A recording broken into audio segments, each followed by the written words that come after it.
Enzymes are biological catalysts which catalyze the various biological reactions.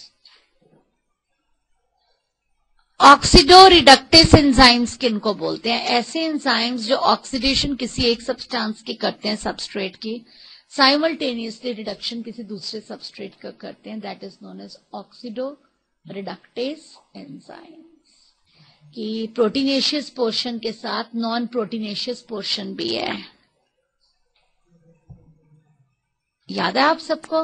With proteinaceous part you have got non proteinaceous part also. मैंने बोला था आपको कि haemoglobin में iron present होता है, वो नॉन प्रोटीनेशियस पार्ट। ऐसी एग्जांपल ली थी क्लोरोफिल की। प्रोटीनेशियस पोर्शन के साथ मैग्नीशियम प्रेजेंट है, नॉन प्रोटीनेशियस। और मैंने उस दिन बताया भी था कि नॉन प्रोटीनेशियस पार्ट अगर इनऑर्गेनिक होता है तो उसको बोलते हैं कोफैक्टर, और अगर non proteinaceous part organic molecule होता है तो उसको बोलते हैं एपोएंजाइम। नॉन मेडिकल के बच्चों के कोएंजाइम, नॉन मेडिकल के बच्चों को सिर्फ इतना ही पता होना चाहिए।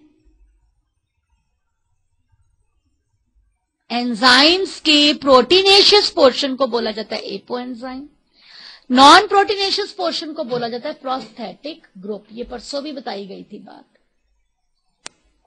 हीमोग्लोबिन वाली एग्जांपल में प्रोस्थेटिक ग्रुप एक मेटल आयन है, इसलिए उसको बोला जाता है कोफैक्टर, और अगर वो ऑर्गेनिक मॉलिक्यूल हो तो उसको बोला जाता है coenzyme. You should know only these definitions. आपको सिर्फ इसकी डेफिनेशंस पता होनी चाहिए बस। अब एंजाइम के करेक्टरिस्टिक फीचर्स, दो they are highly efficient, they are needed in very small quantity, they work at optimum temperature, they are highly specific in nature. The enzyme which will be able to do one function won't be able to do second function. अब enzyme inhibitors के आप mechanism दो जगह कर चुके हो। Drugs as inhibitors करा था आपने, competitive and non competitive inhibition, याद है आपको? एंजाइम की एक्टिव साइट में ड्रग आकर के जुड़ जाता था, दैट वाज कॉम्पिटिटिव। दूसरी थी ड्रग कहीं और आकर जुड़ता था और वो एंजाइम की एक्टिव साइट की शेप बदल देता था। एक लेक्चर 1 घंटे का केमिस्ट्री इन एवरीडे लाइफ भी रखा है, सारा सिलेबस कवर किया है। Keeping this point in mind कि ब्रश अप चीजें हो जाएं, सिलेक्टिव टू द पॉइंट चीज। आपको उस दिन बताया गया था प्रोटीन्स में सिकल सेल एनीमिया कि ये वेलिन की ग्लूटामिक की जगह पर वेलिन आ गया था, तो that was leading to sickle cell anaemia. ऐसे ही ये एक एंजाइम डेफिशिएंसी डिजीज है, फिनाइल कीटोन यूरिया।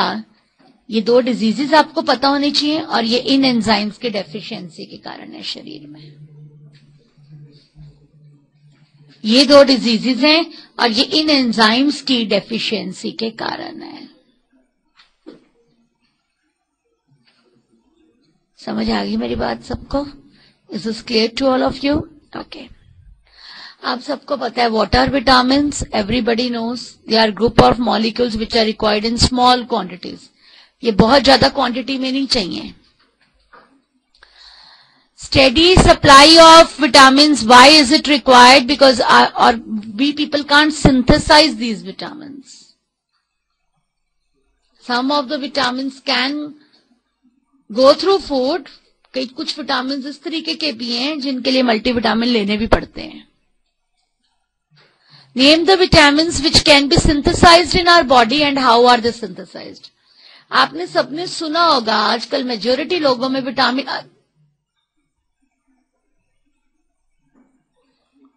आजकल मेजोरिटी एल्डर्स में क्या हमारे एज ग्रुप के लोगों के बीच में भी विटामिन डी की डेफिशिएंसी आ रही है। Maximum it's minimum value required is 50 and even I have got 5। अब सुनिए, there are 2 types of vitamins. One are known as fat soluble vitamins and another are known as water soluble vitamins.